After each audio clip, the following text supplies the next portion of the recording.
Okay, update ta punta karon diri sa may kuano. Ulas. Ulas flyover. Oh, kana tuloy-tuloy lang gyapon ilang trabaho. Agian mo gid nato kay padulong man tao og Torel. So tuloy lang gyapon lang trabaho, no. Oh, delivery na po sila mga kining gitawag og modular blocks. Muraga deliver na po sila, oh. Asa ka nagikan, asa ka nagibuhat. Dire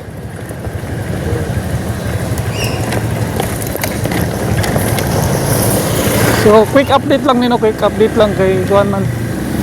Ulan-ulan man. So pila na ni ka span ang ilang gikuan. Nabuusan na gid ayo. Puro span sa babaw.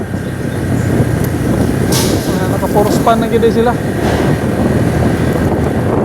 Dari banda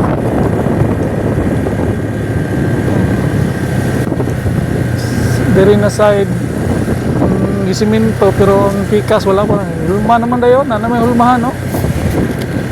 Sintuhon siguro na. Hindi na magdugay. Purmahan naman. Buhusan na na. Buhusan na lagi rin. Tuloy-tuloy lang.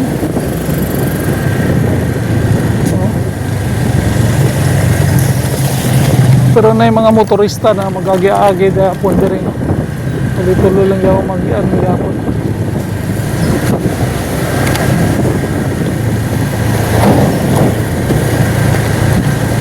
Dito na gida yung speakers, oh. Talumo side na gida ilang bira-birahan. Na naman dito. So mo na ni ang padoktoril.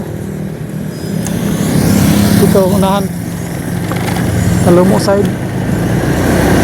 Dong doktoril, no. So mo na ato ang latest update diri sa may Ulas flyover. Karon nakabalik na gid ta ikan tag Toril, no. Hapan-hapnan gid ta. Dag-om bayaw. So ato na lang gining videohan kadyo para mataas-taas nga tong video. Natay na ispatan diri kining murag yellow na huso. Mao siguro ni ibutang aning mga wiring diri. Murag sa underground cabling ba. Sa una daghan kay ni karon nangawala naman, no. Siguro ginihinay na nila og underground cabling man na ilang isulod ang mga wire, no. Protection sa mga kwan. So di lang ko sure, no. Pero paminaw na ko kay wala man na diri, oh. Pero buhatan na man diri sa una og kanang girder. Diri nagabuhat og girder, no. Kanang mga girdera diya gabuhat. So sa pagkakaroon, na emergency, gaplin na ta.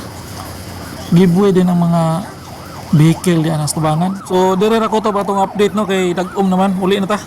Okay, nandito na lang.